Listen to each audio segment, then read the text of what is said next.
Okay everyone, I thought it might be appropriate to do this video because I saw Brick Vault do it. Who is again another LEGO YouTuber if you don't know who he is. Or who they are. And I figured since I have the sets myself, why not I do it as well? So, of course, what you have in front of you is all the 2021 Ninjago Legacy sets. In preparation for the Ninjago City Garden set, which comes out on January 14th for VIP members and February 1st for everyone else. And here is exactly how it's going to happen. For now, in preparation, before we look at the City Gardens, which doesn't necessarily count with this release wave, so we're only solely focusing on these sets, alright? Okay, so let's get right into it. So, if you saw me in the very beginning of the year, I managed to successfully buy all these sets here in store at Toys R Us, except for the Overlord Dragon, of course, which I eventually found at another Toys R Us, and I got a second copy from Lego.com, so it worked out all good. So I prioritized the order in whatever I felt like should be reviewed first. So, with that saying, if you want to see the individual reviews for these sets, for example, if you want to see the review for the Overlord Dragon, since I brought it up, then I have done the individual reviews of it, and you can find the link in the description. And so therefore in this video I will not be really specific, if you will. I'll just be giving my concluding thoughts, my overall general thoughts of these sets, kind of like the Hero Factory recap stuff. Once I finish reviewing a wave of heroes, I put them all out on the table at once and give my final thoughts. It's basically what I'm doing here, except for these are Ninjago sets. So let me just start off nice and small. The 1v1 epic battle sets, the individual battle packs. Are they any value? They're 13 bucks each. You get 2 minifigures in each. I know I don't have the mini builds here because I already put them away, but I have the minifigures out to show you guys. You get a ninja and you get a bad guy. And I said in that video they are definitely worth it because they create nostalgia for us OG Ninjago fans. But they're 13 bucks each, 13 Canadian dollars each, and I just feel like it could have been a little cheaper, you know? Kind of like those arcade pods. But they are good. It is nice to get a new version of the Serpentine, Rattler. It was definitely a welcoming feature because, well, Rattler, we haven't seen him in years, since 2012, so it was nice to bring him back. The other figures, like the Ghost guy, the Ninjord guy with Whiplash, they're also nostalgic, but they don't hit as differently as Rattler. As for the ninja outfits, I find them to look very, the colors are very bright. You know, they're kind of changing up their different color schemes. They certainly look very different. So I think that's a welcoming factor. And I've noticed with what Lego's doing with Ninjago now, the ninjas are starting to have more and more outfits without their gis on. It's just their normal head and they have a mask. That's it. So, I don't know, there's that. So, the epic battle sets, I wouldn't, if you want a cheap way to collect the bad guys, or you just want to get into Ninjago on a budget, it will be a pretty ideal thing, but I wouldn't say, if you had like $40 to spend or something, I wouldn't say get the individual battle packs. I actually would say invest in one of these following sets. So that's it for the battle packs. I guess we just start off nice and small there with the Tournament of Elements right there. It is a great set, without a doubt, because it has 3 new Elemental Masters. And it hits differently because in the beginning, back in 2015, we got in Dojo Showdown, which had 2 Elemental Masters, and those Elemental Masters were awesome in the show.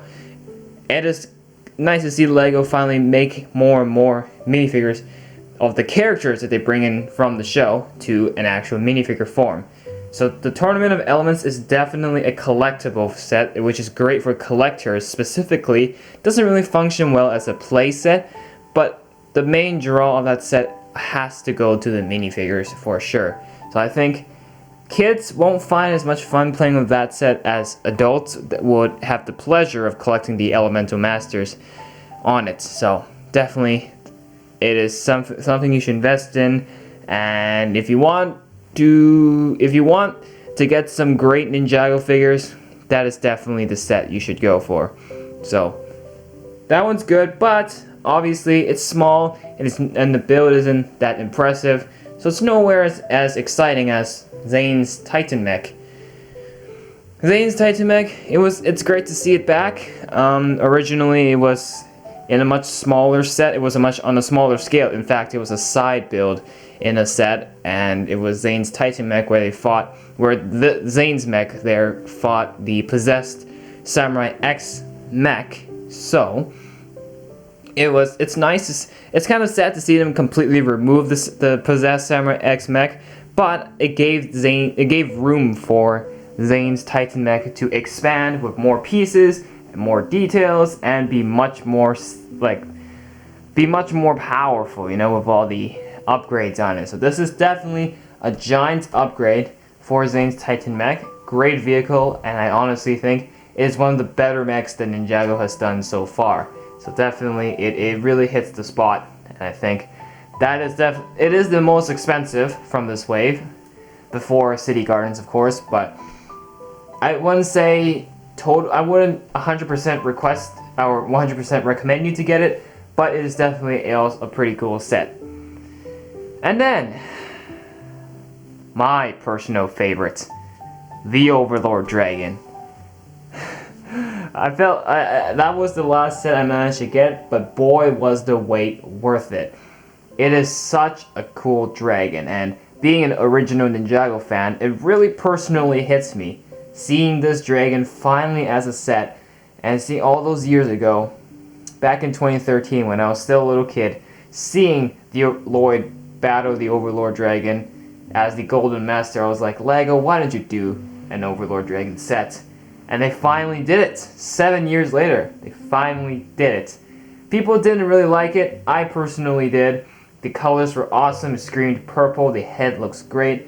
I was a little bit surprised to see them include a new Overlord minifigure, given that the dragon is the Overlord. The Overlord dragon is a possessed Garmadon body, which then turned into a dragon. So I don't know, but it is nice to see another version of the Overlord for sure.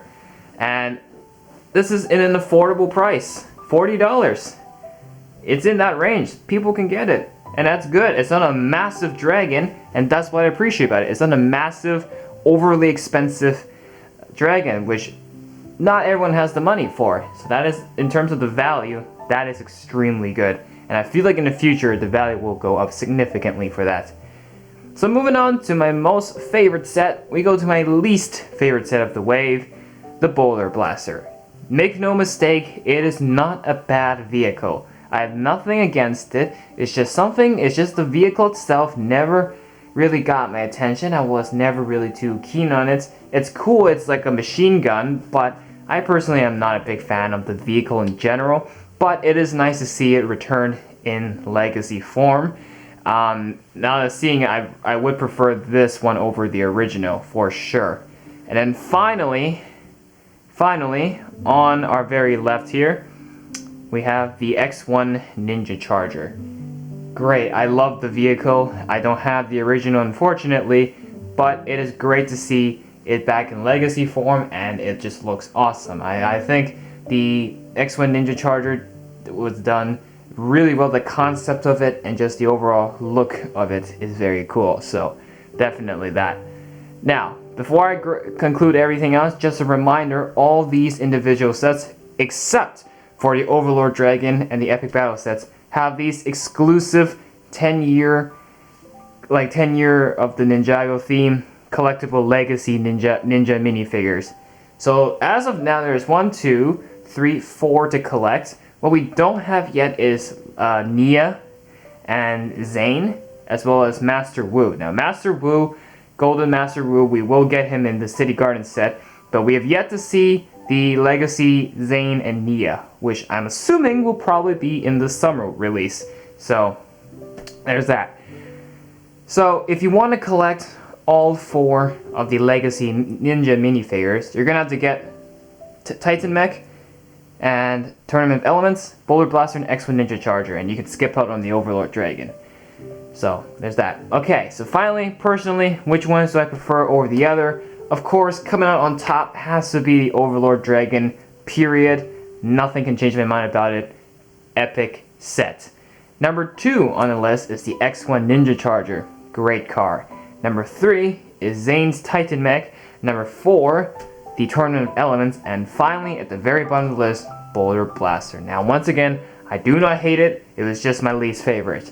That's it for this one. So, that's pretty much everything else I gotta say about all the Ninjago 2021, Winter 2021 Legacy stuff. So hopefully in this time, you guys have a preference of your own. And now I'm going to move on to the Ninjago City Garden set. I am low-key very excited for that, and I can't wait to build it and show it on this channel with you guys. So, if you want to see the individual reviews for these sets, the link is in the description. And that is it for this one. If you enjoyed this one, make sure to hit that like button and subscribe to the channel for more. And we will see you all in the next one. Until next time, bye for now.